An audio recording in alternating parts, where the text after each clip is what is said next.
Hi అండి. పొద్దునైతే జొన్న గటక ఇది. జొన్న గటక తినేసి అయితే ఇంకా మార్కెట్‌కి అయితే వెళ్ళడం స్టార్ట్ చేసిన. వెళ్ళి వడ్లన్నీ ఎండబోసిన. తమ్ముడైతే ఇంకా కొంచెం వరి ఉంటే కోసుకొని అయితే వచ్చిండు. చూడండి నా వడ్లు ఈ పట్టలలో ఉన్న వడ్లు అయితే అన్నీ కంప్లీట్‌గా ఖాళీ చేసిన.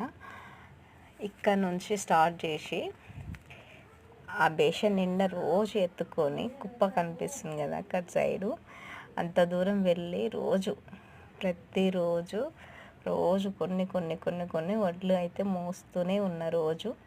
చూడండి, నాకైతే ఎండ లేదు, వాన లేదు, నీడ లేదు. పొద్దున్న నుండి సాయంత్రం వరకు ఈ వడ్లు మోయడము, ఎండబోయడము ఇవే చేస్తూ ఉన్నా. చూడండి, ఇక ఇక్కడ వరకు అంటే దరిదాపు ఒక 20 మీటర్స్ దూరం ఉంటుంది అక్కడ నుండి. ఇవన్నీ అక్కడ నుండి ఎత్తుకొచ్చి అయితే ఇట్లా ఎండబోసిన. ఈరోజు ఈ కుప్ప అంతా ఎండబోసిన కుప్ప రాసి వేసినవి. చూడండి ఫ్రెండ్స్, నా కష్టం అయితే ఇలా ఉంది.